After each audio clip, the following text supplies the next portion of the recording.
then why did he leave his colony? If not the war, then why didn't he come back? And if the Powhatan didn't kill them, then where were the lost colonists? The moment the accepted story is pulled away, the questions leap out, demanding answers. The moment the questions are asked, the accepted story no longer fits. There is something unsettling about a mystery. When it involves tragedy, it is doubly so.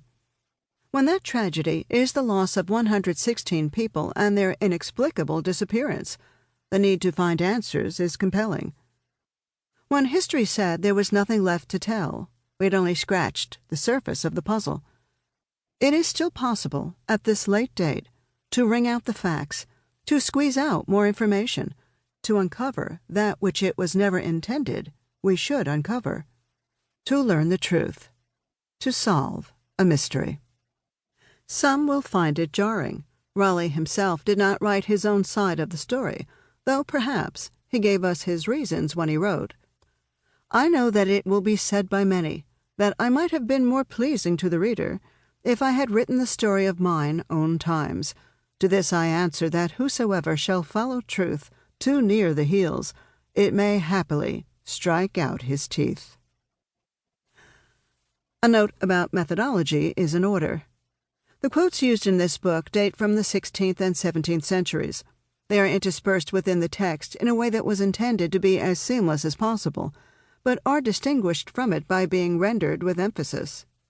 For ease and to maintain a consistent style, spellings and punctuation have been modernized, with the exception of personal names, which have been modernized or not according to context, and Indian names, which I left as they appeared in the original.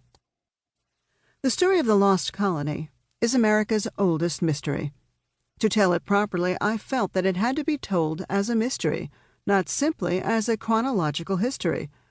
This allows the listener to approach the material as a series of questions, each one leading to the next, in order to preserve both a sense of discovery and a sense of the complexity of the data, which at first sight seems baffling, inexplicable, and contradictory.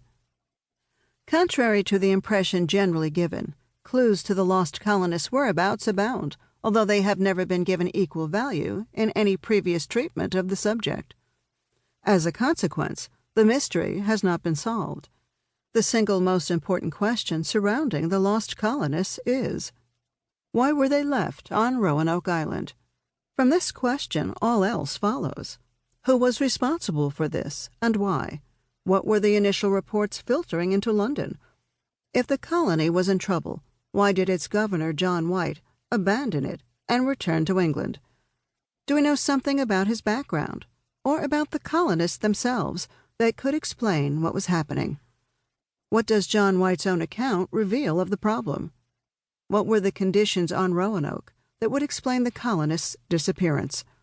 What of the conflicting reports from Jamestown of lost colony sightings? Question after question drives us back in time from effect to cause until we finally reach the first plateau. Why were the colonists lost? Only when we understand this and the danger posed by Roanoke Island and its environs can we move forward to trace what happened after their disappearance. I chose to tell this story, then, as a series of discoveries generated by key questions. The result is not a traditional history format. If it conveys, as I hope, anything of the tension and drama of the story itself, then I have succeeded. Part 1. A Case of Missing Persons. 1. The Disappearance. Roanoke Island, North America, July 1587.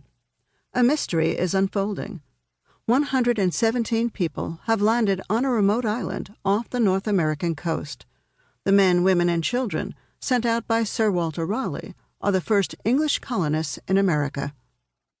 Despite the care taken for their safety, the explicit instructions, the plans for provisions, all will vanish. The only known survivor will be their governor, John White, an artist and veteran of Raleigh's previous Roanoke expeditions.